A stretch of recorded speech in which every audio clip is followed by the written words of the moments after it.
Quelle idée de la réussite est-ce qu'on montre quand on décide de publier la photo de notre matcha sur nos réseaux? De notre vacances à l'autre bout du monde? D'un vol en première classe? Quelle image de soi est-ce qu'on propage quand on décide de montrer son corps en bonne santé et qui correspond aux idéaux de beauté actuels en pleine session de pilates? Quelle idée on propage quand on décide de montrer notre réussite entrepreneuriale à Dubaï? On a toutes et tous envie de partager notre quotidien sur les réseaux. Et chacun, à échelle individuelle, est bien libre de faire ce qu'il veut de son quotidien. Mais c'est aussi intéressant de se questionner sur l'image de la réussite que l'on propage et de se demander qu'est-ce que ça implique et comment expliquer le rôle des réseaux sociaux dans notre société capitaliste et dans notre besoin constant de performer. Qu'est-ce que ça implique dans nos idéaux de réussite? Et surtout, comment le capitalisme et les réseaux sociaux ont façonné notre définition de la réussite.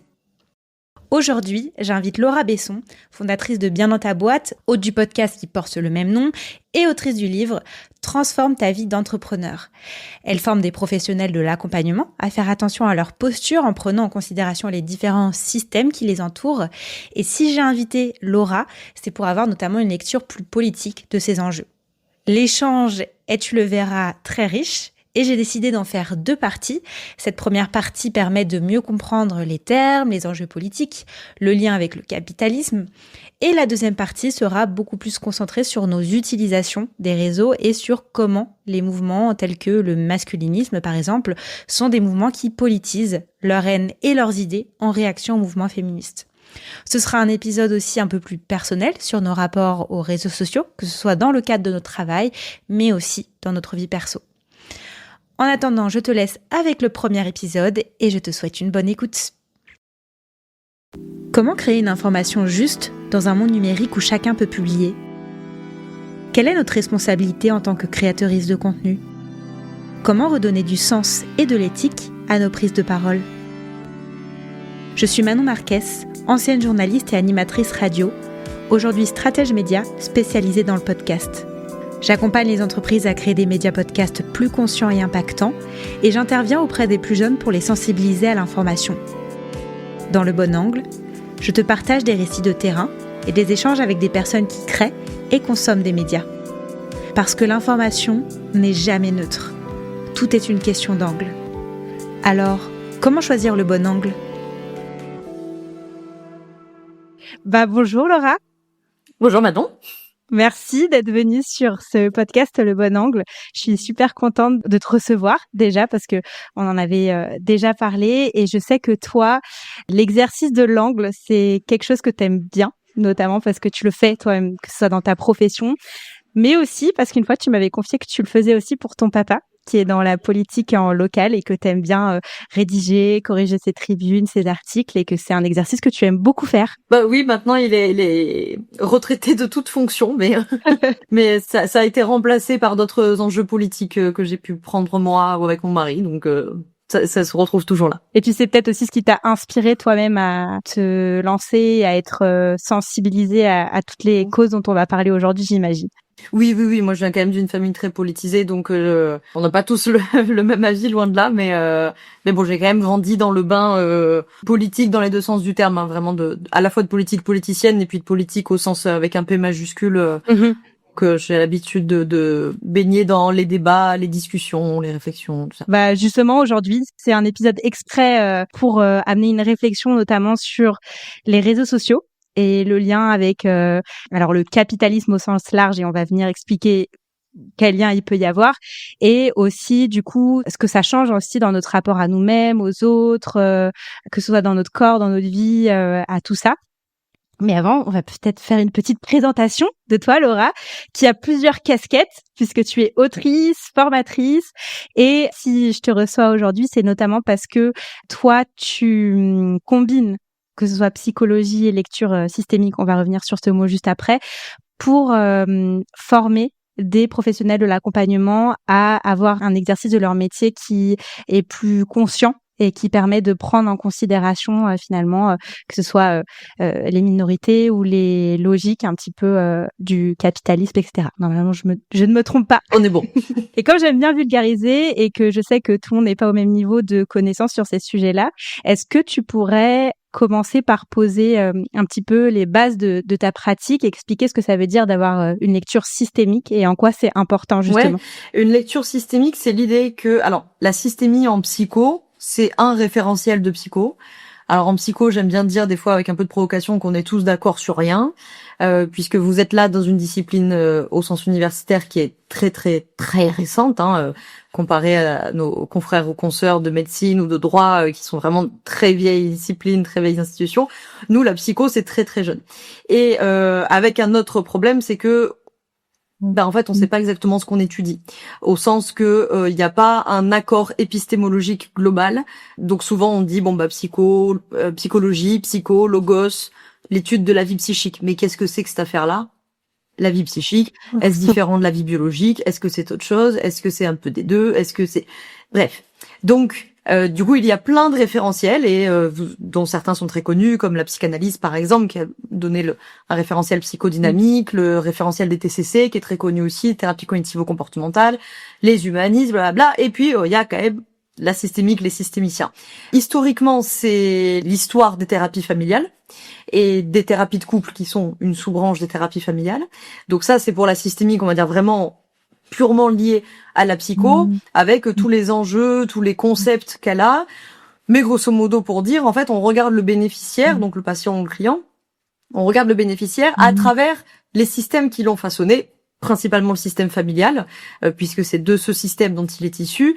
Et donc, on va toujours replacer les enjeux du bénéficiaire dans les systèmes, et notamment celui-ci, encore une fois, dont le couple est une sous-branche, entre guillemets, en fait partie, mais voilà, donc vraiment dans cette idée qu'en fait, le bénéficiaire, par exemple, tu vois, en systémie pure, les symptômes d'un bénéficiaire, ils sont considérés comme une réponse à la dynamique du système. Suite à quoi, ma petite frustration, pas si petite que ça, puisque du coup j'y travaille beaucoup, c'est le truc de oui, non mais d'accord, mais enfin c'est déjà super, moi je suis très convaincue par ça, mais il y a d'autres systèmes quand même. Ce bénéficiaire, il n'est pas juste un produit de son système familial et ou de son système couple, il est aussi dans un système travail, sûr, parce que selon qu'il soit en entreprise, indépendant, et puis en entreprise, il est salarié, il est patron, il est fonctionnaire, et bon, c'est pas du tout la même chose. À l'école aussi, plus jeune. L'école, les positions d'étudiants, enfin bon bref, tout ça, c'est pas du tout les mêmes systèmes. Et puis, bien sûr, les systèmes encore plus englobants que cela, c'est-à-dire les systèmes politiques avec un P majuscule, le capitalisme bien sûr en est un, bon c'est un mode de production à proprement parler, mais on y reviendra, mais bien sûr le capitalisme, j'ai envie de dire, le plus important de tous dans le sens, on est tous dedans. Là, pour le coup, personne n'y échappe à ce mode de production capitaliste. Mais bien sûr, il y a d'autres systèmes. Le patriarcat, par exemple, en est un système de domination masculine. Le racisme d'État en est un, bien sûr. Le système validiste, le système LGBT-phobe. Enfin bon, bref, je pourrais en citer plein. Mais en tout cas, voilà, du coup, de replacer en fait les bénéficiaires ou vous-même dans ces systèmes-là, c'est-à-dire pas comme produit, c'est-à-dire pas avec une vision structuraliste, c'est-à-dire pas comme produit comme ça qui peut rien faire, qui est produit par les systèmes et du coup je peux rien faire, ni dans une lecture individualiste qui dit ah non mais moi je suis un individu, j'ai le choix de tout, j'ai la liberté de tout. Oui, il faut être très très très privilégié pour être convaincu par un truc pareil, parce que quand tu vis une oppression systémique, généralement tu sens bien que t'as quand même pas tout à fait la même marge de manœuvre que ceux qui sont pas dominés par ce système-là, en ce sens que le capitalisme est particulier puisqu'il domine quasiment tout le monde, puisque les grands capitalistes, c'est pas la majorité d'entre nous, clairement. Voilà, donc c'est ça la lecture systémique, c'est faire une lecture des enjeux du bénéficiaire, de soi-même, etc. Faire une lecture des enjeux individuels par et à travers les systèmes qui ont créé l'individu, tout en ne perdant pas la gentilité qu'a l'individu au milieu de ces systèmes. Oui, c'est aussi en gros pour prendre en considération que par exemple quand on est une femme, même quand on est une femme blanche ou noire, il y a des enjeux qui sont aussi différents d'un homme blanc, qu'on soit valide ou handicapé, toutes ces choses elles ont une importance dans notre société et sur les réseaux sociaux, n'est-ce pas? C'est quelque chose qu'on retrouve aussi beaucoup sur les réseaux sociaux. Pour l'anecdote, on a eu l'occasion d'échanger beaucoup de fois parce que tu avais lancé une série de lives à la base avec Thomas Burbidge et puis après que tu as continué seul, où tu reprenais des vidéos de personnes les plus connus généralement du système entrepreneurial et qui disent beaucoup de conneries, on va pas se mentir, mais des conneries qui sont souvent banalisées finalement. Et l'idée de cette série de live, c'était aussi de débunker tout ça et de regarder les vidéos et de comprendre aussi cette lecture et pourquoi c'était problématique. Oui, disons, il y a une partie effectivement des streams qui sont faits avec Thomas. En ce moment, on n'en a pas parce que Thomas est très occupé, mais quand il sera disponible, on les reprendra. Et effectivement, j'ai pu moi aussi faire des reacts seul ou avec mon mari aussi par moment, qui nous permet des fois d'aller chercher des sujets qu'on fait pas avec Thomas. Avec Thomas, on est vraiment plus sur la question du milieu entrepreneurial, indépendance. Dans les reacts que j'ai pu faire seul ou avec mon mari, on va dire politique un peu plus large, pas nécessairement focus sur l'entrepreneuriat et l'indépendance. Voilà. Donc ça dépend du temps libre parce que ça prend du temps de faire ça. Ça dépend de l'énergie. Ça dépend de la disponibilité à gérer la conflictualité qui peut s'en émotionnel, ouais.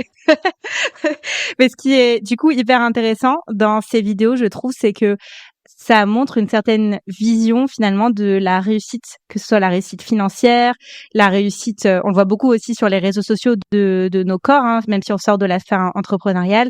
Qu'est-ce que veut dire la réussite? Tu avais fait un post d'ailleurs dessus où tu venais débunker le fait que, par exemple, montrer son matcha sur Internet, etc., et montrer cette forme de réussite, c'était aussi une vision très privilégiée. Je ne sais pas si tu voulais revenir dessus. J'ai fait hurler la moitié d'Instagram avec cette histoire. Mais parce que en fait, le propos de ce post, c'était de montrer que la question de la production du contenu lifestyle, dont effectivement la mode du moment, c'est matcha, pilates, Dubaï et compagnie. Mais l'esthétique à la mode, elle change selon les années. Mais peu importe, en ce moment, c'est ça. Et alors, j'aurais dû faire un disclaimer pour préciser que j'avais rien contre le matcha, parce que ça fait une catastrophe, cette histoire. Alors, moi, personnellement, j'en bois pas, mais il faut évidemment pas être de mauvaise foi. Genre, évidemment, c'est pas le problème du Pilate ou que j'adore, ou du matcha. C'est pas ça le problème. C'était de pointer le fait que la production de ce contenu lifestyle, c'est un manifeste capitaliste déguisé ou pas, hein, mais qu'ils en aient conscience ou non. Parce que nécessairement qu'en fait, il y a plein d'implicite, il y a plein de sous-entendus. C'est-à-dire que quand tu te prends en photo dans des hôtels 5 étoiles, dans un avion en première classe, voire dans un jet privé ou je sais pas quoi, bah, évidemment que tu es en train de dire moi j'ai les moyens de faire ça, même si on sait très bien qu'il y en a aussi qui mentent, qui louent, machin. Mais bon, c'était juste pour pointer le truc de, par exemple, montrer toute l'esthétique des corps façonnés par le Pilate. Encore une fois, j'ai rien contre le Pilate, moi aussi j'en pratique, j'aime beaucoup, c'est pas le problème. Mais évidemment que ça porte une symbolique, ça porte quand même une image évidemment patriarcale, évidemment validiste. Bah, oui, évidemment, et la plupart du temps de corps blanc, et la plupart du temps de corps mince. Quand je dis la plupart du temps, je suis gentil, hein, parce que évidemment que mettre en avant ces corps-là, évidemment c'est souvent misogyne, évidemment c'est souvent grossophobe, et évidemment c'est souvent validiste, et évidemment que tout ça, bien sûr c'est aussi le patriarcat, c'est le validisme, etc., mais ils sont liés au capitalisme dans le sens que c'est valoriser des corps sains, entre guillemets, des corps productifs, des corps performants, des corps souvent aussi féminins qui prennent peu de place. Enfin voilà, donc évidemment c'est tout ça. Et donc là le propos n'est pas de dire que vous n'avez pas le droit de faire du pilate ou pas le droit d'être mince ou pas le droit d'être blanc ou je sais pas. Ça n'a aucun sens, personne dit ça à part deux gauchistes zinzin, mais sinon personne dit ça. Évidemment, c'est pas ça qu'on dit. Ce qu'on dit c'est et je n'ai pas dit non plus ne partagez pas au vide, faites ce que vous voulez, c'est pas le problème. C'est de pas dépolitiser et de pas laisser dépolitiser les sujets que si bien entendu que sur Instagram bah c'est plus vendeur de montrer ton matcha pilate corps blanc musclé mince etc. que de pas montrer ça parce que oui c'est la compréhension quoi, c'est ça, c'est ce que t'amènes, c'est la compréhension que ce qu'on montre c'est politique aussi et que c'est pas tant le fait que à échelle individuelle on le fasse, mais c'est qu'est-ce qui nous pousse aussi à le faire, parce que je pense qu'on l'a tous fait à un moment donné, de publier notre café, de publier quelque chose qu'on venait d'acheter, etc. Mais en amenant cette réflexion de qu'est-ce que ça renvoie comme image de la réussite, je pense que ça c'est important. Et puis aussi après des conséquences. Est-ce que tu pourrais parler justement de ces conséquences que ça a psychologiquement chez nous-mêmes, d'être confrontés à ce genre d'images et de vision de la réussite. Ouais, je répondrai en deux parties. La première, c'est que les conséquences, on en connaît plein, hein, tout ça sont documentées par plein d'études. On sait très bien que ça génère de l'anxiété. On sait très bien que ça peut générer de la dysmorphophobie, hein, le fait de plus arriver à voir objectivement son reflet dans le miroir. On va souvent se trouver plus gros, plus grosse, plus moche entre guillemets, selon bien sûr les standards de beauté du moment. Bien sûr de la comparaison, souvent de la comparaison évidemment ascendante. On se dit ils sont mieux, ils ont une meilleure vie, ils sont plus minces, ils sont plus heureux, ils sont plus riches, je sais pas comment. Bref. Voilà. Évidemment, ça crée deux choses dont je parle souvent, c'est l'individualisation des enjeux, c'est-à-dire qu'encore une fois, voilà, cette affaire-là n'est pas politique, pas du tout, c'est des enjeux individuels. Donc c'est souvent là-dessus que je me suis fait attaquer par rapport à ce poste, c'était qu'on venait me dire oui, mais tu politises tout, c'est le choix individuel de partager. Mais bien entendu que c'est votre choix individuel de partager, vous faites bien ce que vous voulez, je m'en fous. Moi, mon propos, c'est pas, moi j'ai pas une position morale. C'est-à-dire ça m'intéresse pas de savoir qui est gentil, qui est méchant, je m'en fous. Ça ne m'intéresse pas de savoir si le contenu que tu postes sur Instagram, il est gentil ou méchant. Ça, c'est une individualisation de la problématique. Moi, ce qui m'intéresse, c'est qu'est-ce que ça dit politiquement et c'est quoi les tenants et les aboutissants politiques de cette question. Toi, sonder ton âme, savoir si tu le fais gentiment ou méchamment, je m'en fous, et deux, je ne suis pas Dieu. J'en sais rien, moi. Je suis pas le juge d'application des peines non plus, donc c'est pas mon sujet. Donc l'individualisation des problématiques, voilà vraiment le fait de toujours dépolitiser les sujets et de ramener ça à une échelle strictement individuelle. Alors pour vous donner d'autres exemples que les réseaux sociaux, donc, tu vois, l'individualisation, ça va être vraiment le truc, la charge mentale, tu vois. Ouais. La charge mentale, c'est pas du tout un problème de patriarcat, de domination masculine. Non. De masse d'hommes qui vivent chez eux comme s'ils étaient à l'hôtel. Non, c'est toi qui as un problème de charge mentale. Voilà. Et le deuxième aspect qui va souvent de pair, régler avec toi-même, pas avec ton mari. Avec toi-même, mais si tu pouvais dépenser des sous pour le faire, ce serait vraiment super. Voilà, ce serait incroyable. Une thérapie ou un coaching, c'est vraiment super, une formation. Oui, comme ça, c'est toi qui travailles sur toi-même. Voilà. Parce que c'est toi le problème finalement. Tu penses trop. Exactement. Et qui va souvent de pair avec un deuxième aspect, c'est la pathologisation des enjeux. Donc, j'ai envie de dire à minima de la psychologisation des enjeux qu'on peut voir avec la charge mentale, tu vois. C'est-à-dire non, mais tu sais, tu as trop de charge mentale parce que tu es trop contrôlante. Vraie anecdote, hein.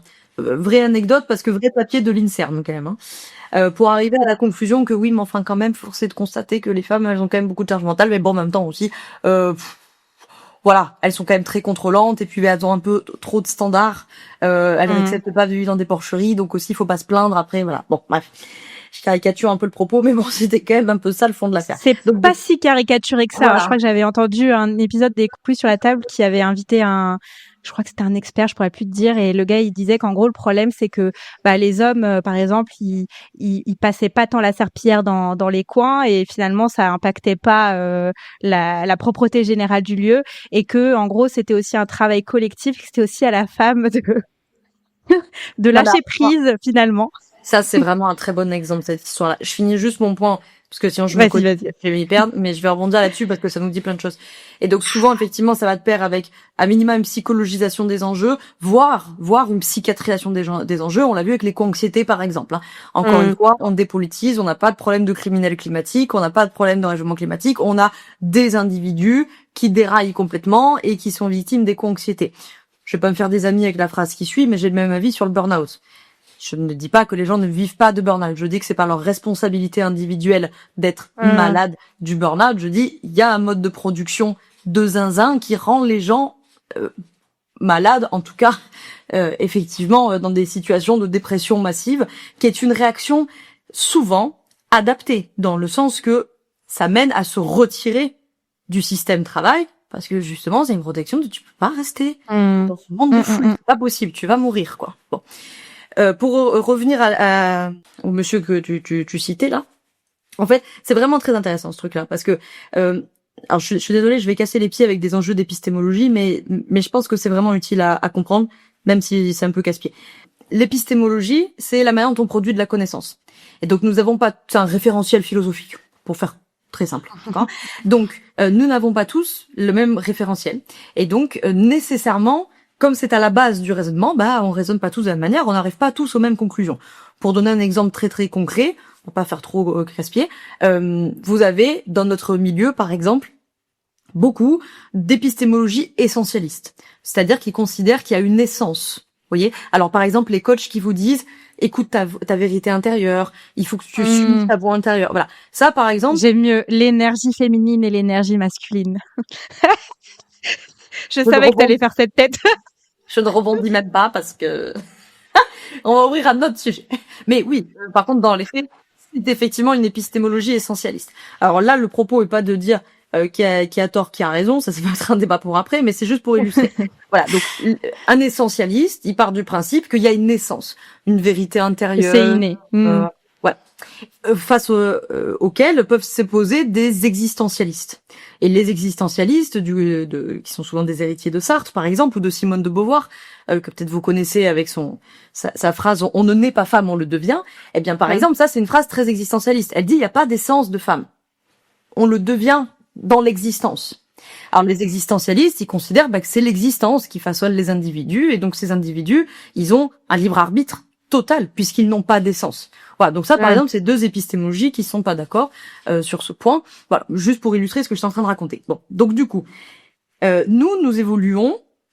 Quand je dis nous, je dis individus du bloc occidental, de France, si vous êtes en France, surtout métropolitaine, parce que ça change le rapport social, bien sûr. Mais voilà, si vous avez, comme moi, grandi, évolué dans le bloc occidental globalement, c'est-à-dire Europe de l'Ouest, Amérique du Nord, et donc dans le centre impérialiste, c'est important quand même à préciser, parce que ça fait pas les mêmes schémas mentaux. Bref, vous avez, a priori, comme moi, baigné dans un climat plutôt libéral.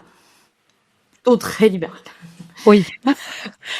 Et donc, cette pensée libérale, elle a elle aussi ses soubassements philosophiques, ses épistémologies, d'accord. Et et on va pas tous les faire, c'est très long, mais très souvent l'épistémologie qui est derrière, elle est relativiste. Alors les relativistes, ils pensent qu'il n'existe pas de vérité absolue, mais que la vérité elle est relative. Oui. C'est pas mon épistémologie, donc ça va beaucoup s'opposer aux rationalistes, par exemple, qui disent non, il y a une vérité, et cette vérité, elle est accessible par la raison, par le raisonnement, ou des collègues empiristes, par exemple, qui ont dit non, il y a une vérité, cette vérité, elle est accessible par l'expérience, etc. Bon, bref. Donc, par exemple, pour revenir sur l'exemple de on ne naît pas femme, on le devient, pour eux, ce serait quoi l'adage par rapport à ça, par rapport au fait d'être une femme? On pourrait dire peut-être quelque chose du type chacune définit ce qu'est être femme, tu vois. Ok. Tu vois, ça, par exemple, c'est un point de vue relativiste. Et en fait, ce que je veux dire par là, c'est que, vous allez voir pourquoi je fais ce détour-là, c'est que, moi, j'ai une épistémologie rationaliste et moniste. Moniste, ça veut dire indivisibilité de l'être et indivisibilité du monde, puisque je viens des milieux holistiques. Quand holistique, c'est les approches qui ont été très à la mode ces dernières années, donc je pense que ça parle à beaucoup de gens. Holisme en grec, c'est le tout. Donc, a priori, si vous travaillez en holistique, normalement, vous êtes censé avoir un soubassement moniste, c'est-à-dire, je considère que le monde avec un M majuscule, l'univers est indivisible. Et l'être, donc, que j'ai en face de moi, le bénéficiaire que j'ai en face de moi, le client, le patient, il est lui aussi indivisible. Bon. Ça s'oppose à des visions dualistes qui disent, par exemple, il y a le corps et il y a l'esprit. Donc j'explique tout ça pourquoi. Le monsieur qui dit son histoire de serpillière dans les angles, finalement, c'est pas très important, machin. Probablement. Moi, je suis pas une spécialiste de l'hygiène. Je sais pas voilà. Pourtant, je suis une femme, comme quoi. Bah oui, j'allais dire, t'abuses quand même, Laura. Je remonte à mon effort. Ça devrait être la base quand même. Mais bon, moi, j'ai pas de mal à croire, probablement, qu'il doit y avoir des biologistes ou que sais-je qui ont calculé, qui ont mesuré que peut-être 95, je dis n'importe quoi, hein, mais peut-être que 95% de la maison serpillée, ça suffit. Très bien. C'est pas le sujet, en fait. Tu vois, c'est qu'en fait, tu vois, c'est cette pensée relativiste. C'est-à-dire, c'est là que je vous demande une petite connexion neuronale. Ça va être chiant ce que je vais dire, mais c'est utile. C'est-à-dire, qui considère que les objets sont relatifs entre eux. Moi, je suis moniste et rationaliste, je considère que les objets sont pas relatifs entre eux, ils sont relatifs au tout. Je prends un exemple concret avant que tout le monde se dise qu'est-ce qu'il raconte là-dedans. Ce qui m'intéresse, par exemple, dans la thématique féministe, c'est, tu vois, tant que le débat, il est de mettre les objets relatifs entre eux. Les relations hommes-femmes, oui, mais les femmes, elles vont prendre le pouvoir sur les hommes. Oui, mais du coup, les hommes, après, ils vont plus vouloir faire des gamins, je sais pas quelle autre bêtise de masculiniste. Tu vois, les objets relatifs entre eux. Mais en fait, tu peux débattre pendant 15 000 ans. C'est pas ça qui m'intéresse. C'est que l'objet sujet collectif, nous on dit, le sujet collectif femme et le sujet collectif homme, ils sont relatifs au tout, c'est-à-dire au patriarcat.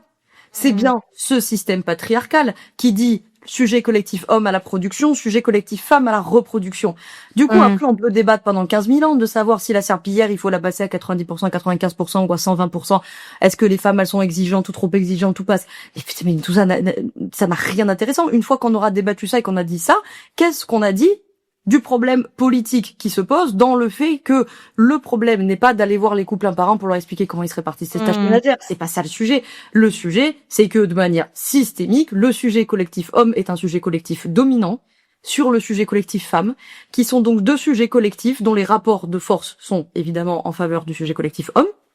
Ce qui ne veut pas dire qu'il n'y a pas des sujets individuels hommes qui sont peut-être dominés par des sujets individuels femmes. Il doit bien y avoir effectivement 5 pélos quelque part qui vivent avec des femmes qui gagnent plus d'argent qu'eux et qui ont plus de pouvoir social.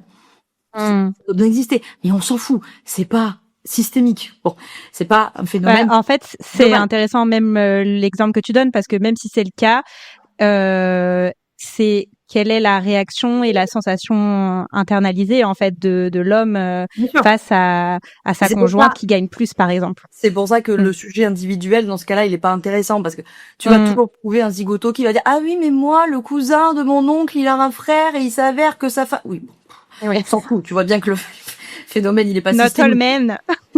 Voilà. Donc, du coup, tout ça pour dire que on pourra discuter 15 000 ans d'un couple, puis un autre, puis un autre, puis un autre de comment ils devraient répartir les tâches ménagères. Ça, c'est pas un sujet politique. Le sujet politique, c'est qu'on a un sujet collectif homme qui a un rapport de force dominant sur le sujet collectif femme et qui donc entretiennent chacun des intérêts contradictoires. Et donc, oui, bien sûr, il implique un rapport de force et un rapport de pouvoir. Et ce rapport de force, il va pas miraculeusement disparaître dans les couples hétéros. Ouais. Non, dans le couple hétéro, c'est la symptomatologie, il n'y est pas que là, mais c'est la symptomatologie du rapport de force qui existe entre le sujet homme et le sujet collectif femme. Ouais, c'est une réponse individuelle sur un sujet global qui est le patriarcat et sur lequel en fait ce que tu dis c'est arrêtons de se focus sur des échelles individuelles mais regardons la problématique plus collectivement. Non. Ce que je dis, c'est le sujet individuel, il est très important, sinon je ferais pas mon métier. Mais moi, mon épistémologie, pour le coup, puisque j'en ai parlé, c'est le matérialisme dialectique et le mot-clé qui compte là-dedans, c'est dialectique. C'est-à-dire, c'est pas est-ce que c'est individuel ou est-ce que c'est collectif, c'est les deux en même temps. C'est collectif, ces institutions créent des individus qui se positionnent face aux institutions en cherchant à la conserver, position conservatrice, en cherchant à la réaction, revenir à la situation d'avant, ou du côté de la progression pour modifier l'institution. Selon les rapports de force, l'institution se modifie. L'institution se modifiant crée de nouveaux individus qui du coup se repositionnent. On conserve, on fait la réaction, on fait la progression. Donc ça change des institutions. Tu vois, c'est ça la dialectique. C'est qu'en fait, c'est pas... il me semble que la pensée individualiste... elle est vraiment à côté de la plaque pour beaucoup de choses. Je pense qu'on l'a débunké 25 000 fois, on pourra le refaire s'il faut.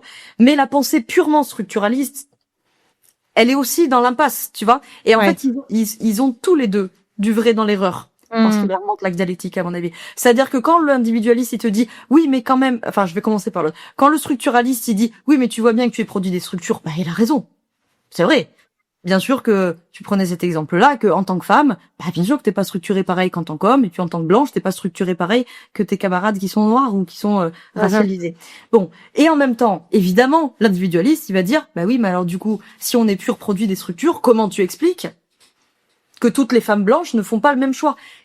Eh ben oui, et il a du vrai dans l'erreur en fait, Bourricot, parce que effectivement, le structuraliste ne peut pas expliquer la variabilité individuelle. Là où l'individualiste, il peut expliquer ça, alors il est vraiment complètement à côté de la plaque, parce que lui, il voit pas les systèmes où il veut pas les voir. Et parce qu'en fait, ils ont du vrai dans l'erreur, c'est-à-dire, bien sûr que nous sommes structurés par là où nous vivons. C'est pour ça que j'ai précisé avant, par exemple, quand tu as grandi en France, notamment métropolitaine, c'est pas que la France, c'est la France, mais c'est un bloc libéral, c'est un bloc occidental. Bon, capitaliste, ça maintenant, c'est le monde entier. C'est le centre impérialiste. C'est autre chose, quoi. Je veux dire, quand t'es la France, t'es la 6e puissance mondiale, et t'es le centre impérialiste, t'es une énorme puissance internationale, quoi. Donc évidemment que ça façonne pas le même rapport au monde. Et donc voilà, les deux ont du vrai dans l'erreur. Et donc, c'est ça que nous dit la dialectique, c'est que c'est les hommes qui font l'histoire, quoi. Tu vois, pour citer Marx, ça fait longtemps, mais oui, tu vois, c'est vraiment ce truc on pourrait dire, ah bah oui, Marx, il doit forcément dire que il y a que le système et il y a que la structure. Pas du tout, c'est bien ce qu'il nous dit. C'est les hommes qui font l'histoire. C'est vrai.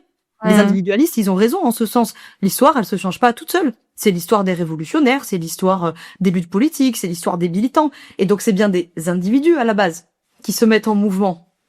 Ouais. Mais par contre, la question qui est intéressante, c'est qu'est-ce qui met en mouvement ces individus? Alors, l'essentialiste, il va te dire, ce qui met en mouvement, c'est un truc intérieur, machin, voilà. Nous, matérialistes dialectiques, on va dire, non, c'est les conditions matérielles qui te mettent en mouvement. Les idéalistes, ils vont dire, il faut avoir l'idée d'abord. Enfin bon, bref, voilà. Après, ça, c'est des discussions philosophiques. Mais en tout cas, c'est ça qui permet, tu vois, de mettre en relativité au tout. Parce que quand tu mets les objets relatifs entre eux, le débat, il est interminable. Ouais, c'est interminable. Collectif, tu peux discuter 15 000 ans. D'ailleurs, ça fait 15 000 ans qu'on en discute, probablement. Je trouve que c'est une question intéressante pour en revenir aux réseaux sociaux, dans le sens où j'ai l'impression que ces dernières années, je sais pas comment tu le ressens, toi, mais j'ai l'impression que les réseaux sociaux sont devenus un milieu extrêmement binarisé, où il y a énormément de conflits et de discussions, on peut le voir dans les commentaires, mais c'est soit tu penses comme ça, soit tu penses comme ça, mais je trouve que c'est très compliqué aujourd'hui de trouver une forme de discussion et de connexion. Il y a une espèce de forme d'opposition en fait constante. Est-ce que tu penses que c'est peut-être le climat général qui aurait influencer notre manière de communiquer sur les réseaux sociaux, ou bien les réseaux sociaux qui ont avec cette permissivité qu'on a un petit peu à pouvoir dire ce qu'on veut. On va revenir un petit peu sur dire ce qu'on veut juste après, mais du coup je me pose cette question, tu vois, de me dire comment on en est arrivé là.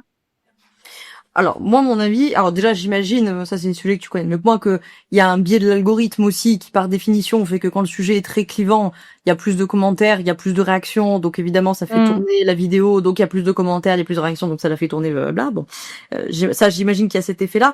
Moi, mon épistémologie, elle me dit, c'est les conditions matérielles d'abord. Donc, j'aurais tendance plutôt à dire, c'est les conditions matérielles qui amènent à la situation que nous connaissons. Je vais expliquer, qui crée nos comportements après. Donc, ce que je veux dire par là, c'est les conditions matérielles, c'est quoi? Ça veut dire le mode de production dans lequel nous évoluons, donc le capitalisme. Donc, je redis juste en deux mots, je crois que c'est important de le dire. Le capitalisme est un mode de production qui est assez récent, je le précise, au cas où, parce que souvent on entend le capitalisme, ça existe depuis la nuit des temps, on s'échange des trucs sur le marché. Alors le marché, c'est pas le capitalisme, hein. Ça c'est le libéralisme, c'est autre chose. Donc du coup, il y a pas que le libéralisme d'ailleurs, mais on va pas chicoter. Bref, c'est le marché en tout cas, c'est un autre sujet. Donc avant le capitalisme, on avait un mode de production féodal, par exemple, et il existe d'autres modes de production que le capitalisme. Donc ça déjà c'est pour qu'on se remette bien en tête, parce qu'en fait on est tellement imprégné, et c'est un fait de ce mode de production. On sait pas, ouais, c'est ça. On sait pas voir autrement, en fait. que rien n'a tourné sans ce truc, et que c'est impossible de faire autrement, et que si on essaie de faire autrement, ça va être la banqueroute, je sais pas quoi, machin. Bon, le capitalisme, c'est 250 ans, hein, c'est pas vieux du tout. Bon, petit 1. Et puis aussi, ça s'est fait sur le dos de l'esclavage, donc faut voir sur quoi ça s'est construit aussi. Mais enfin, oui. Le capitalisme, sans faire tout le cours, c'est un mode de production confiscatoire, dans le sens où la définition très très très très large, très globale, faudrait dire 1 milliard de trucs dessus, mais c'est pas l'objectif du jour, ça serait de dire que c'est un mode de production dans lequel les revenus, les moyens de production, les sources de revenus, les capitaux n'appartiennent pas à ceux qui les mettent en œuvre par leur travail. Ça veut dire quoi cette phrase? Ça veut dire le capitalisme, c'est un mode de production qui dit que les moyens de production, ils appartiennent aux propriétaires et pas aux travailleurs et aux travailleuses. Laissez-moi développer 2 minutes, ça, ceux qui m'écoutent, qui sont en train de dire, oh putain, ça y est, c'est les marxistes qui parlent. C'est les reliques de l'URSS qui récitent leur catéchisme. Ça veut bien dire une chose, parce que ça va être très en lien avec les réseaux sociaux sur la question de l'exploitation. Ce que ça veut dire, c'est que quand on est travailleur ou travailleuse, c'est-à-dire 95% de la population, hein. Ne me faites pas un sketch, genre, je suis pas concerné, vous êtes concerné. Pour la plupart d'entre vous, je suppose, en tout cas, hein. Il doit y avoir des exceptions. Oui, je sais pas si j'ai des personnes, des ultra riches qui écouteront Peut-être. Riche, vous voyez, ça, il y a plein de trucs importants à dire. C'est riche, ça m'intéresse pas, je m'en fous. Vous avez des prolétaires qui gagnent beaucoup plus d'argent que des bourgeois. Prolétaires, bourgeois, chez Marx, c'est 2 sujets collectifs, comme je dis, sujet collectif femme, sujet collectif homme. Là, vous connaissez la fameuse lutte des classes. Sujet collectif bourgeois, sujet collectif prolétaire, ça veut dire sujet collectif propriétaire des moyens de production. Riches ou pauvres, c'est pas le sujet. Ils sont propriétaires des moyens de production. Et prolétaires, ils ont que leur travail pour vivre. Même si peut-être leur travail leur amène beaucoup d'argent. Ça ne nous intéresse pas de savoir qui est riche, qui est pauvre. Ce qui nous intéresse dans ce sujet-là, c'est quel est le rapport à la production. Et quand tu es propriétaire, c'est pas le même rapport à la production. Parce que quand tu bosses pas, tu touches des sous. Peut-être que t'en touches pas beaucoup. Mais quand tu bosses pas, tu touches des sous. C'est pas du tout le même rapport que le prolétariat qui, lui, s'il bosse pas, il se passe rien. Donc, quand le travailleur, travailleuse travaille, de fait, je pense que tu as beaucoup d'indépendants, voire d'entrepreneurs qui nous écoutent. Donc, ça va pas vous demander un grand effort cognitif de comprendre ce que je raconte. Il faut tirer du profit. Jusque-là, je crois que je vous ai rien appris. Bon voilà. Je croyais que c'était du bénévolat. Si je vous l'ai appris, c'est en kikinant pour la travaux de votre boîte. D'accord? Donc, vous le savez, votre travail de patron, patronne au sens large, c'est de générer du profit. Parce que si vous générez pas du profit, et à un moment donné, ça va couler, vous allez plus pouvoir payer personne, et même si vous n'avez pas de salariés ou quoi que ce soit, vous allez vous faire attraper par l'inflation. Donc, bien sûr, il faut générer du profit. Bon. Le profit, d'où il sort? Alors là, il faudrait que je fasse tout un développé très long. Je vais le faire très court. Vous mettez demain, vous construisez une usine sur un terrain. Si personne travaille dans l'usine, elle fait pas de profit, votre usine. Il n'y a que le travail qui génère du profit. Ça veut dire que ce profit, il est bien récupéré sur le travail des travailleurs et des travailleuses, puisque c'est eux qui travaillent. C'est le principe d'extorsion de la plus-value. Bon. Ça, c'était pour réexpliquer le capitalisme. Et donc, effectivement, pour rejoindre ce que je disais, c'est que quand ce capitalisme est naissant, il est nécessairement confiscatoire, il l'est toujours, mais notamment au début, il y a un concept qu'on appelle l'accumulation primitive du capital, c'est-à-dire qu'au début, il doit accumuler beaucoup. Et cette accumulation primitive, elle va pas se faire de 45 000 manières. Elle va se faire, bien sûr, sur l'esclavage, bien sûr, puisqu'évidemment, là, pour le mode de production capitalisme, c'est formidable. T'as de la main d'œuvre, c'est même pas qu'elle est pas chère, elle coûte peanuts. En plus, tu peux la laisser crever à tour de bras parce que on t'en ramène tout le temps. Donc évidemment, l'accumulation, elle est massive. Elle a bien sûr continué avec la colonisation et elle continue bien sûr avec la colonisation qui persiste et avec l'impérialisme qui persiste. Il faut lire Lénine, cette partie-là, mais je vais pas développer sinon c'est très long. Et bien sûr, elle se fait aussi sur vous, mesdames, c'est-à-dire que l'intrication capitalisme-patriarcat qui s'entendent copains comme cochons tous les deux. Très bien. Le capitalisme, le patriarcat, pardon, il dit mais au capitalisme, attends, mais moi j'ai une solution formidable, mon ami. Tu as besoin d'accumuler du profit, tu as besoin d'accumuler, on met les hommes à la production, mais les femmes à la reproduction. Et le capitalisme, il dit, attends, double idée de génie. La production, ça rapporte des sous, la reproduction, c'est gratuit. Donc évidemment que les femmes ont énormément contribué à l'accumulation primitive du capital, puisque pour qu'il y ait des travailleurs et des travailleuses, il faut reproduire la force de travail, pour le dire en termes Il faut un réarmement démographique. Ça en fait partie maintenant d'après notre président.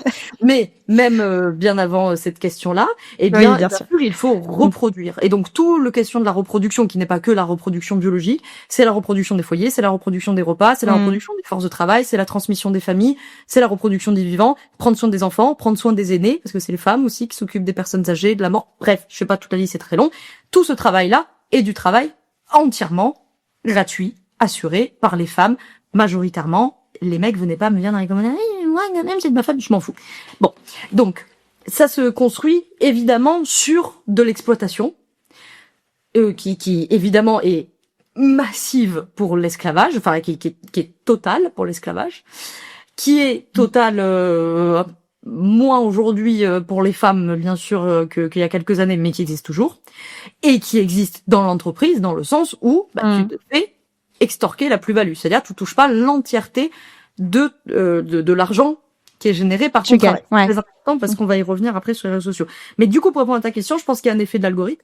Et donc, du coup, j'étais partie sur cette histoire de la situation. Donc, la situation, c'est ce mode de production, le capitalisme, dont on a dit pas mal de choses.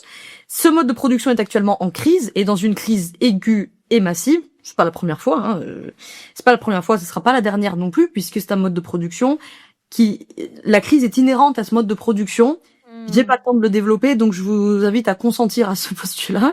J'ai pas le temps d'en faire la démonstration, mais c'est inhérent, la crise dans le capitalisme. Donc faut pas vous faire gaslight par le truc, oh là là, il y a une crise, oh là là, ah mais c'est évident qu'il y a des crises. Enfin, ça peut pas fonctionner autrement, hein. C'est un mode de production qui peut pas fonctionner autrement. Ce mode de production est en crise massive, et quand il est en crise massive, forcément, ça va cliver politiquement très fort, avec un phénomène que nos camarades de la PAD du team ont appelé la moïsation. Donc je leur reprends ce concept parce qu'il est très parlant, de dire en fait les forces politiques vont se moïser, se séparer, et où on va avoir vraiment deux pôles très importants qu'on voit se dessiner ces dernières années en France, avec un pôle de gauche de rupture, avec un pôle d'extrême droite et un bloc bourgeois qui s'effondre parce que ostensiblement ils ne sont plus capables de répondre à la situation. D'ailleurs, l'histoire nous a prouvé que ils font toujours alliance avec les fachlards parce que c'est toujours avec eux qu'ils trouvent des solutions nécessairement pour sauver le capital. Bref, c'est un autre sujet. Et donc du coup, je pense que cette moïsation, effectivement, très importante, sans surprise, tu vas la retrouver après dans les repas de famille, dans les commentaires. Oui, c'est vrai. Oui, c'est vrai que peut-être qu'avant, il y avait plus ce cadre-là dans les repas de famille où c'était plus facile. Je pense qu'on le connaît tous. J'imagine que toi aussi, vu que tu as dit que vous n'aviez pas tous le même avis politique dans ta famille, ces fameux repas de famille qui partent limite en bain de sang parce qu'il y a un affrontement et que finalement, en fait, les réseaux sociaux, j'ai l'impression que parfois c'est devenu un petit peu ça et qu'il y a peut-être là, de ce que t'expliques et ce qui est hyper intéressant, c'est qu'il y a aussi des comportements d'opposition qui vont naître de cette crise. Par exemple, le masculinisme qui prend énormément d'ampleur ces dernières années et qui prend de l'ampleur grâce aux réseaux sociaux aussi, parce qu'il y a des mecs qui prennent la parole dessus. Et pour faire un point sur l'algorithme, en fait, ce qui est très traite avec l'algorithme, c'est que pour les personnes qui nous écoutent et notamment qui sont dans l'entrepreneuriat et la communication, en mode non, j'arrive pas à l'algorithme, tout ça. En fait, l'algorithme, c'est simplement une reproduction des comportements des utilisateuristes. Donc, c'est-à-dire que s'il y a des personnes qui aiment tel contenu, ce contenu va être projeté et c'est d'ailleurs une grosse problématique pour l'espace médiatique des femmes et des personnes minorisées parce que en fait la plupart du temps on ne rend visible que les personnes les plus connus, donc on regarde dans les top 100 sur YouTube, je sais plus c'est quoi le nombre je crois que c'est genre 2 ou 3 femmes qui gèrent ou qui co-gèrent une chaîne YouTube ou un truc comme ça dans un top 100. Donc c'est très peu et c'est parce qu'on a un algorithme qui va projeter ce que les utilisateurs aiment et qui va pas aller chercher à projeter des nouvelles choses et à mettre en valeur des choses auxquelles on penserait pas finalement. Finalement, on a vu une opposition qui n'en est pas vraiment une de féminisme contre le masculinisme et cette vague en fait de masculinisme qui a pris énormément d'ampleur. Est-ce que toi tu penses que c'est lié à tout ça justement à ces formes d'opposition? Oui, alors je dirais plusieurs choses. Il y a effectivement un phénomène de backlash, c'est-à-dire que effectivement, quand tu as la lecture de bien voir la dialectique de ce sujet collectif homme, sujet collectif femme, ces deux sujets collectifs ont des intérêts contradictoires. C'est-à-dire que nécessairement, plus le sujet collectif femme prend du pouvoir, plus il en enlève au sujet collectif homme. C'est évident. Il me semble, en tant que militante féministe, je ne défends pas la ligne de dire ah mais non, nous on veut plus de droits, de liberté, de je sais pas quoi, mais on veut rien leur prendre. Bien sûr que si, on veut leur prendre. Qu'est-ce que c'est que cette histoire? Ils ont tout partout, ils ont tout le capital financier, tout le capital médiatique. Non, enfin, bien sûr que si, on veut de l'égalité. Bon, ben l'égalité, à un moment donné, quand ils ont 95% et que t'as 5, si tu vas arriver à 50-50, tu vas leur prendre des choses. C'est ça. C'est une affaire de lutte politique. Je veux dire, c'est la même dans la lutte des classes. C'est la même chose, bien sûr, pour nos camarades des coloniaux antiracistes. Bien sûr qu'ils doivent reprendre aux blancs. Enfin, à un moment donné, bien sûr, c'est un sujet collectif dominé. Bien sûr qu'il y a une lutte politique. Donc nécessairement, le combat féministe, et il me semble, c'est pas que je veux prêcher pour ma paroisse en tant que féministe, parce que je vais citer Bernard Friot là-dessus, et on dira pas à Friot qui milite pour nous, c'est un homme. Mais enfin, bon, je vais pas rentrer dans la question est-ce qu'ils sont alliés ou pas, c'est un autre sujet. Mais vous voyez ce que je veux dire. Donc Friot est un économiste, sociologue d'obédience communiste. Donc lui vraiment son sujet c'est plutôt l'économie, clairement c'est le financement par la sécurité sociale. Donc voilà, c'est ça que je veux dire. C'est pas un militant féministe consacré à ça. Et donc il y a 1 an ou 2, je ne sais plus, mais vous retrouverez l'interview sans problème. Il est passé chez Blast, peut-être plusieurs fois, ça doit être la fois la plus récente. Et il disait, mettez-le en x2 parce que parle pas vite Frio. Et il disait à un moment dans cette interview, c'était sur, ça s'appelle Le communisme qui vient, je crois. Et donc en gros, il venait défendre le truc que le capital, qu'on met quand même le capitalisme à mal et qu'il faut arrêter aussi. Ça c'est un peu un truc de gauchiste, tu sais, de toujours dire oui, on va pas y arriver, on est nuls, on s'en sort pas, on se fait battre, c'est insupportable. Et donc il disait non, il y a plein de choses qui marchent, il y a plein de choses qu'on a gagnées, et notamment, il faut le dire, les 20 dernières années, le seul combat à gauche que nous avons gagné, c'est le combat féministe. C'est un fait implacable. Les féministes ont gagné du terrain, nous avons gagné des victoires, gagné des batailles, et que beaucoup ne peuvent pas en dire autant, n'est-ce pas? Et donc nécessairement, bien sûr, le combat féministe a gagné, et encore beaucoup de choses à gagner, bien sûr. Donc bon, il y a un phénomène de backlash, évidemment, on a tous les fâchelards de service pour dire bon, ils nous font leur panique morale habituelle, on castre les hommes, je sais pas quoi. Bon, soit. Ça, j'ai envie de dire, c'est pas nouveau. Quelque part, c'est la lutte politique, c'est-à-dire que nécessairement, plus nous allons gagner des victoires et des combats, plus tu vas avoir la bande de zigotos de l'autre côté pour dire c'est épouvantable, elles vont prendre le pouvoir, c'est le matriarcat ou je sais pas quel autre truc farfelu. Bon, ça c'est une chose. Après, c'est le phénomène de moïsation aussi, et c'est-à-dire que de toute façon, on est quand même dans une situation de fascisation importante. Et donc, sans surprise, quand il y a une situation de fascisation, voilà, t'as plein de centristes, ils tombent des nues depuis 2 ans. Oui, quand vous laissez le pays se fasciser, ça tombe sur la tronche des femmes. Et pas en dernier lieu, dans les premiers lieux. Ouais. On le voit déjà aux États-Unis, c'est les premiers droits qui sont tombés, c'était les droits à l'avortement et beaucoup de droits ensuite pour les LGBT, les personnes trans, c'est parce que convergence des luttes, bien sûr, avec le féminisme, de toute façon. Camarades des luttes LGBT, et clairement, enfin, je veux dire, l'extrême droite est misogyne, l'extrême droite est transphobe, LGBTophobe au sens large d'ailleurs, clairement, c'est bon, évidemment, ils sont pas que ça, ils sont aussi racistes, ils ont vraiment beaucoup vraiment beaucoup de qualités. Mais donc voilà, ça, je pense que c'est aussi important de le rappeler parce que qu'on se fasse pas avoir par le truc de non, mais quand même aujourd'hui, ils pourraient plus toucher à ça, ils pourraient plus toucher à la contraception, ils pourraient plus toucher à l'avortement. Oh là, ne sous-estimez pas ces gens-là. D'ailleurs, comme c'est clair. Effectivement, comme tu le disais aux États-Unis, pas que là malheureusement, mais là aussi. Ouais. Oui, c'est sûr. C'est vrai que je cite les États-Unis parce que souvent c'est un pays qui reste assez proche entre gros guillemets et auquel on peut s'identifier. Et c'est vrai que c'est aberrant de voir ce qui se passe là-bas et à quel point personne ne fait réellement la connexion avec déjà ce qui s'est passé pendant la Seconde Guerre mondiale et encore plus avec ce qui pourrait nous arriver nous en France, quoi. J'ai l'impression que personne ne connecte les neurones. Et pourtant, nous avons des chercheurs brillantissimes. Je pense à Johann Chapoutot, par exemple, qui est un historien du nazisme, mais à d'autres, Mais je pense à Chapoutot en particulier. Ça fait 15 ans qu'il nous rabâche les oreilles en disant ça va mal se terminer cette histoire. Attention. Et pourtant, Chapoutot, qui est un grand historien du nazisme, a passé des années à dire oh non, faut pas faire la comparaison avec les années 30 parce que objectivement, c'est pas ça qui se passe. Il a changé d'avis quand il y a eu la loi immigration. Alors, la loi immigration, je veux pas dire de bêtises, 2022. Il me semble. Bon, à vérifier, vous fact-checkerez dans les commentaires. Il me semble que c'est ça. Mais, ou 2021. Enfin, bref. Mais, donc, second quinquennat Macron, il me semble. Et donc là, quand il y a eu la loi immigration, là, il avait écrit un texte et depuis, il a changé son positionnement en disant, là, vraiment, il y a eu une rupture vraiment dans le, je savais pas dans le gouvernement Macron, dans les quinquennats Macron, dans la politique d'Emmanuel Macron. Et là, maintenant, il assume la comparaison avec les années 30. Je sais qu'elle est discutée par des historiens du nazisme, mais en tout cas, là, pour aujourd'hui, on va pas se faire un débat d'historien du nazisme.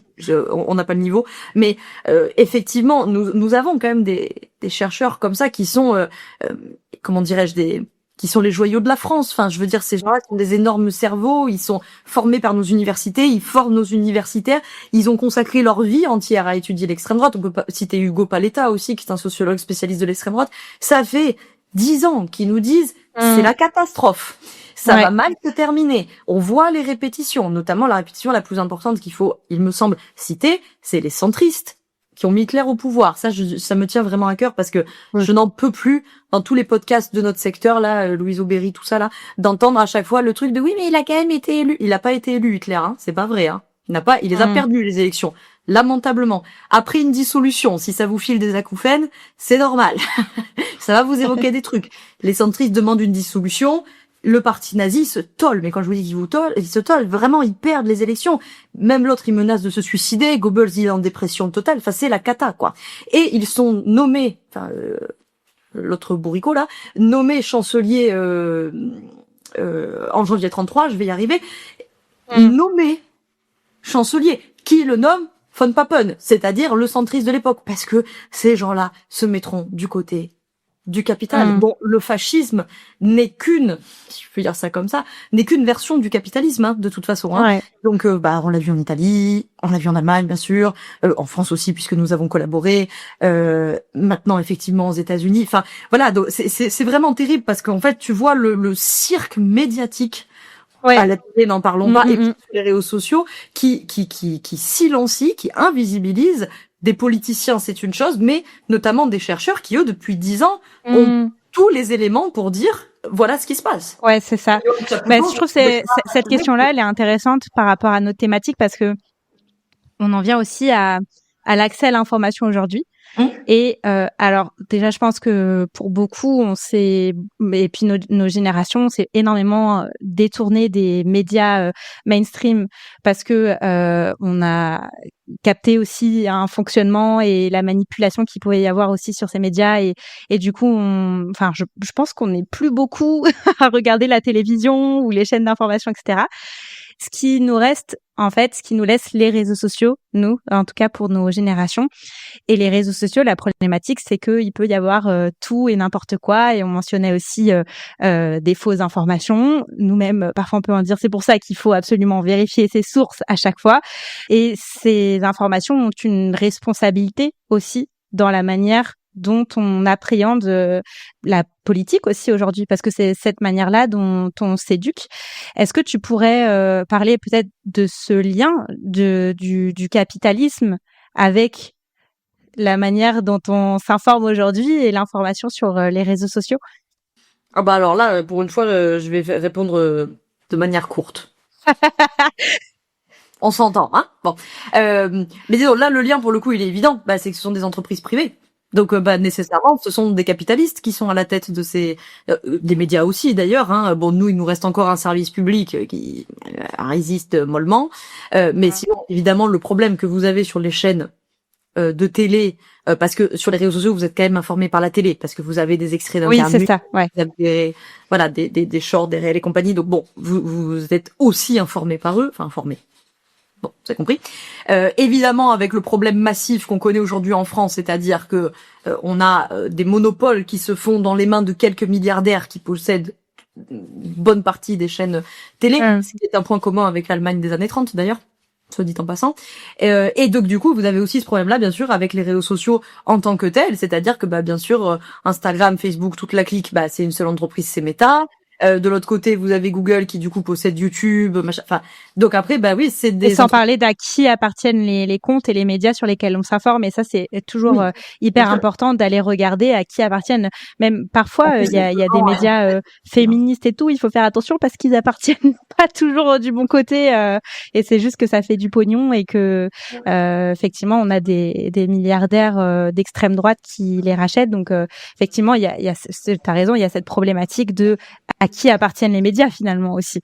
C'est vraiment, vous voyez, Zuckerberg est un bon exemple parce que, vous voyez, quand il y a une quinzaine d'années, là, 10-15 ans, quand le capitalisme rentre en crise, mais qu'il n'est pas dans une crise massive comme il l'est aujourd'hui, en fait, Zuckerberg, ok, il laisse une politique pseudo-wokiste. Tu vois, on fait de la modération, comment ils appellent ça, politique diversité, je crois que truc comme ça, tu vois. Tu as vu, hein, Trump est arrivé, qu'il est un symptôme de la crise du monde capitaliste. Ils ont verrouillé partout, et là, Zuckerberg, d'un coup, tu sais, il fait sauter tous les modérateurs, donc maintenant tu peux dire tout plein de trucs de zinzin, etc., etc. Et puis d'un coup, tout le monde, oh là là, mais qu'est-ce qui lui arrive à Marc? Mais Marc, il se comporte comme tous les capitalistes du monde. C'est-à-dire, il faut relever le taux de profit. C'est la baisse tendancielle du taux de profit pour celles et ceux qui connaissent ou qui cochent leur bingo, parce que généralement, je fais pas une interview sans en parler. Bon, je vous explique pas ce truc-là. C'est une loi organique du capital. croyez-moi sur parole, ça fait que baisser. Ou ne croyez pas sur parole, allez étudier, mais disons là pour l'interview, on va faire simple, ça fait que baisser. Donc eux, leur sujet, c'est qu'il faut le remonter. Bon. Alors le remonter, il n'y a pas 45 milliards d'options, il y en a plusieurs. Il y en a une qu'ils connaissent bien, c'est la guerre.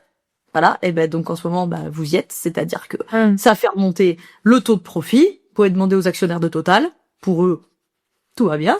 Et donc parmi toutes ces options-là, bon, voilà, il y en a plusieurs. Enfin bref, je vais pas m'étaler là-dessus, c'est trop long. Mais donc du coup, ce que je veux dire, c'est que voilà, Zuckerberg, il se comporte comme on attend de lui qu'il se comporte. Quand je dis on attend de lui, c'est les actionnaires du groupe Meta attendent de lui qu'il se comporte, c'est-à-dire faire monter le profit. On s'en fout de savoir si tu es gentil, si tu es méchant. C'est pas le problème. Enfin voilà, c'est ça qu'il faut avoir en tête. C'est donc nécessairement, bien sûr, oui, ces réseaux sociaux appartiennent à des très très très grands groupes, mais c'est même pas très grands groupes, c'est même pas le bon mot. Hein. Là, on est vraiment sur des énormes multinationales qui sont des fois limite dans des positions monopolistiques.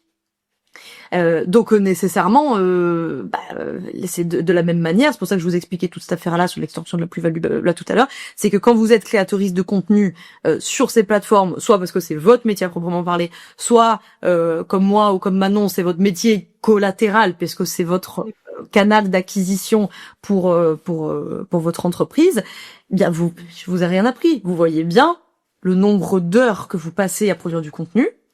Que ce nombre d'heures est de plus en plus important pour de moins en moins de résultats. Donc c'est une baisse du taux de profit, c'est-à-dire que avant, je dis n'importe quoi pour les chiffres, mais vous passiez 2 heures pour entrer un client à 300 balles. Aujourd'hui, tu passes 24 heures pour entrer le client à 300 balles. Donc en fait, 300 ils sont pas divisés par 2, ils sont divisés par 24. Donc ton profit, il est divisé par 12 fois plus. Bon. Donc évidemment, vous voyez bien que vous passez de plus en plus de temps pour de moins en moins de résultats, et vous voyez également que vous ne touchez pas l'intégralité de votre travail. Sinon, le billet de l'actionnaire, il serait dans votre poche à vous. Donc vous êtes dans une situation d'exploitation.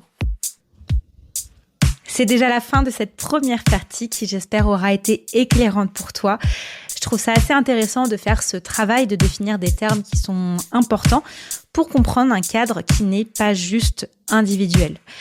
Dans 2 semaines, on se retrouve pour une partie un peu plus personnelle où j'interroge notamment Laura sur son rapport aux réseaux sociaux et on entrera aussi beaucoup plus en profondeur sur comment certains mouvements se créent en ligne, comme le masculinisme, et de quoi est-ce que c'est le fruit.